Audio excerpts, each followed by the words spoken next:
Hi, everybody. You're listening to Caregiver Crossing, a podcast brought to you by Joy's House, presented in partnership with Cardon and Associates.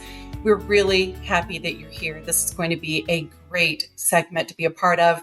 Caregiver Crossing, just in case you don't know, is a podcast that was created just for you, the caregiver. I'm Tina McIntosh. I'm Terry Stacy. And I'm Candace Hattaball.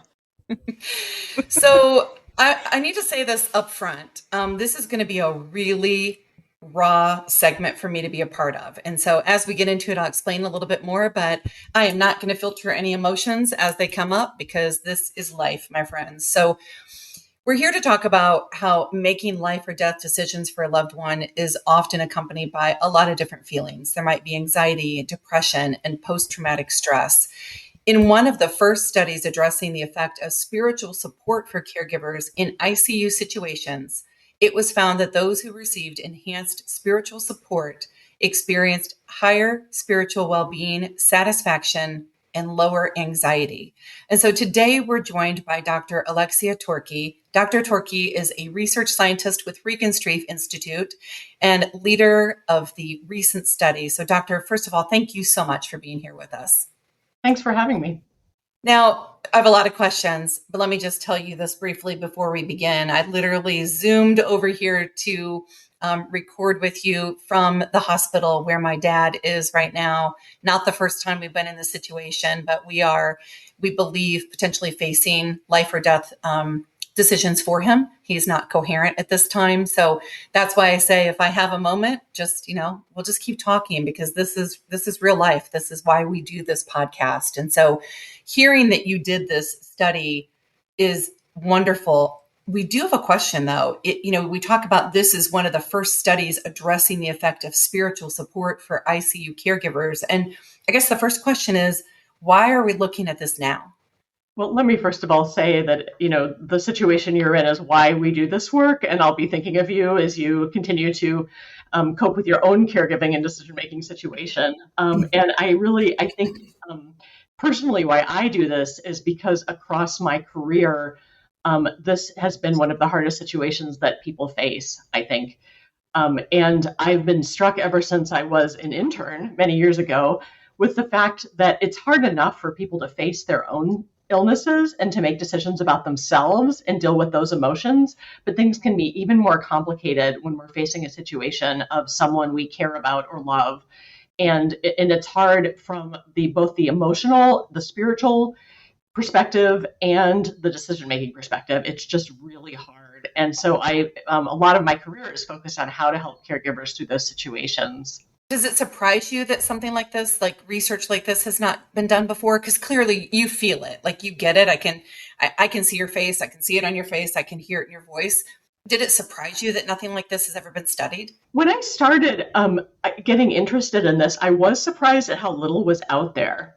There are a couple things that I've thought about. One is that, the medical model, especially with patients who are adults, is that you imagine one patient and one clinician, the stereotype is a doctor, sitting together and making decisions. And that's kind of our model that we have. And all of us know who deal with any illnesses that affect the mind, whether it's in the hospital or longer term things like Alzheimer's disease, that it's much more complicated than that. And so it's actually been, I'd say that there was a lot of attention to decision making and support for patients making their own decisions before people started focusing on this area, which had to do with the situations when families or others close to the patient had to make those decisions. And then another area where there has not been a lot of what I'd say empirical research is in spirituality. Although theologians and chaplains have examined their practice and written about their practice for many, many years, the whole idea of having empirical research on spiritual care is something that has slowly come about maybe in the last 15 years and has just really taken off maybe in the past 5 or 10 years. I want to hear about the participants in that study and how this study actually happened and what those participants went through. Definitely. So we would identify participants pretty soon after hospital admission. The patient was admitted to the ICU. And so we would go through the lists of ICU patients who'd been admitted. We would identify patients who were unable to speak for themselves because of their illness, and then we would identify their family member because we know those were the people who were having this high level of distress. And so a member of our research team would call them up and say, we're doing a study on spirituality and emotional support, and would you be interested in participating in this study? And we wanted to catch them early because one of our ideas was that people often go a long time before they start getting support. And if we could get that support in place early, then we would be able to really help them. So our surrogates were, a lot of them were sons and daughters, a lot of them were spouses. They were for critically ill patients who were facing a lot of life and death decision making and really high emotional distress about how the patient would do. And so, yeah, that's who we were approaching for this study. I mean, literally everything you're saying, Dr. Torke, I'm like, why are you looking right at me? I mean, like everything you're saying is what we're going through right now. Our dad is delusional and incoherent and cannot speak for himself. And while we've had conversations about life or death before, it feels like a whole new ballgame where if he doesn't come out of this in the next 48 hours, we're going to have to make some decisions for him. And that is a lot of pressure. Even if I've had the conversations with him, I felt prepared. It does still feel like pressure to be the one to make that final decision for somebody's life or death. And so were there any surprises to you as you were going through this study with people? Well, a few things. We've done a whole series of studies that kind of describe the landscape. And I think one of maybe the biggest aha moments, maybe before the study or maybe what led up to the study, is that I started from kind of an ethics framework, like thinking about what's right and wrong and how we should use the patient's advance directives and whether they'd expressed their opinions in the past. And that's important, no doubt about it. But I think through my research, what I realized is that this is a spiritual and emotional crisis for the family. And so in addition to thinking about all those sort of cognitive things, like how we might make decisions or what paperwork we're going to use, you have to realize that no amount of advanced care planning can fully prepare a person for having to be in this situation. And I think that's what inspired this study. So if I had an aha moment, it was probably kind of before this, is like, wow, we really need to focus directly on those emotional and spiritual parts. And those spiritual parts, does that mean that you bring a chaplain is involved, or what is involved when you talk about the spirituality of all of this process? Yeah, that's a great question. So I think people have kind of a stereotype about chaplains that is somewhat limited, that they're only called in either when a family wants prayer or when a person is dying. And I know from my work with chaplains, I'm a physician, but I know from my work with chaplains that they have a much, much broader approach to spirituality. And so we think of spirituality as a part of everyone's life. It involves questions of meaning and purpose and how we relate to what we might call the transcendent. So for some people, that's God. For some people, it might be nature. And then how their religious background and current religious practices play in. So chaplains are trained to honor the religious and spiritual experiences of people who are from their own faith, people of any faith, and even people who would regard themselves as non-religious.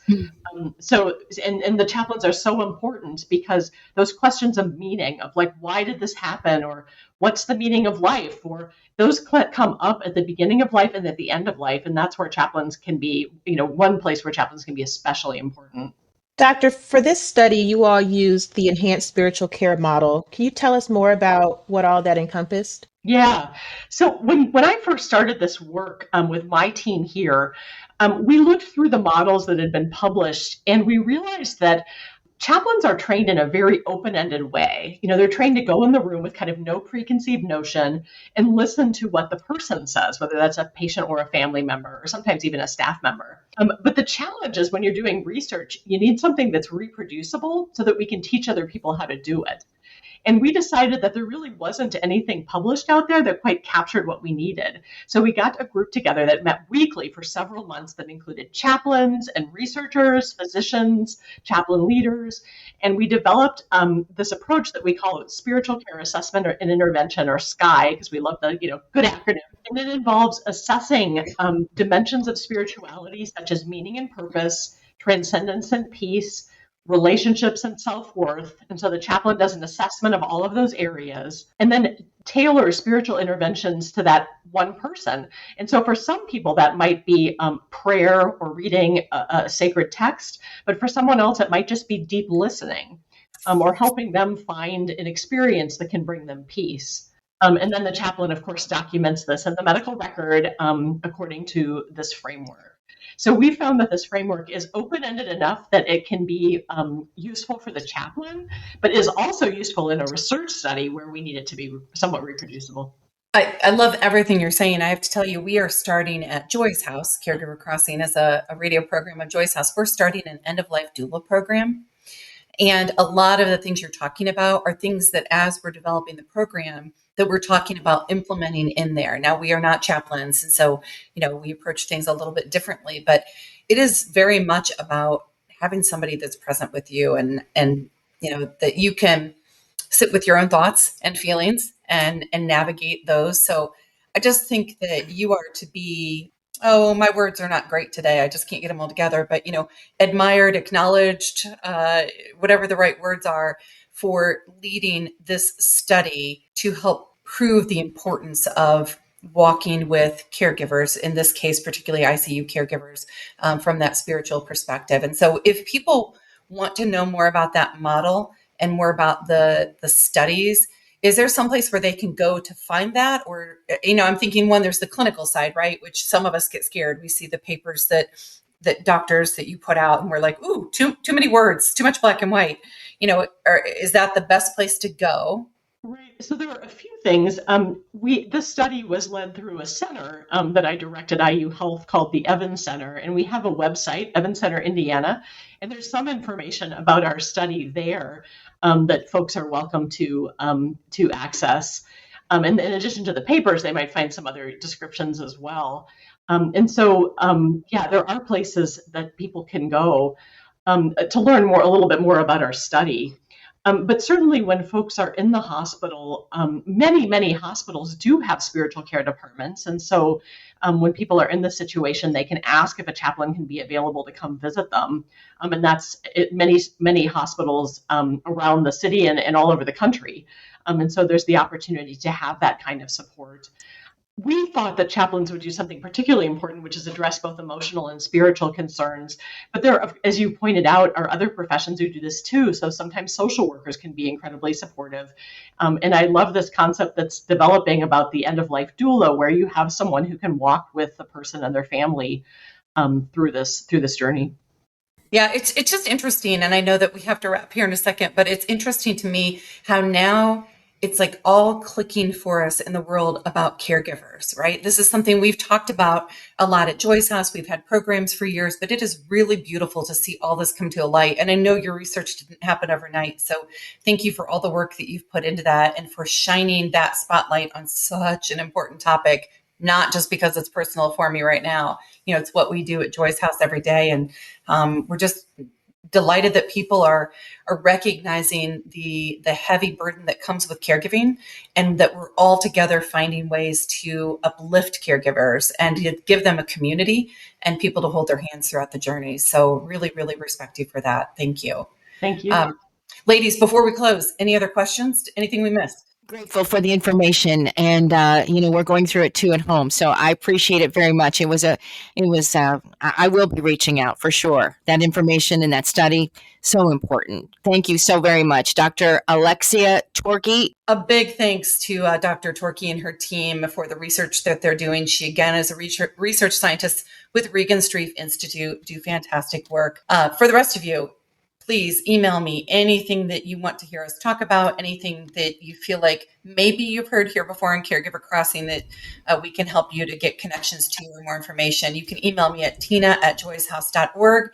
Terry, I know we've got a big sponsor that we want to thank. Absolutely. Caregiver Crossing, supported by Cardon and Associates, with 20 communities owned, operated, or managed in the Midwest and more than 40 years of senior living experience. Cardon and Associates provides residents with the best senior living options and personalized service. Until next time, thank you all so much for joining us here on Caregiver Crossing. Take good care of each other, and we'll talk to you next week.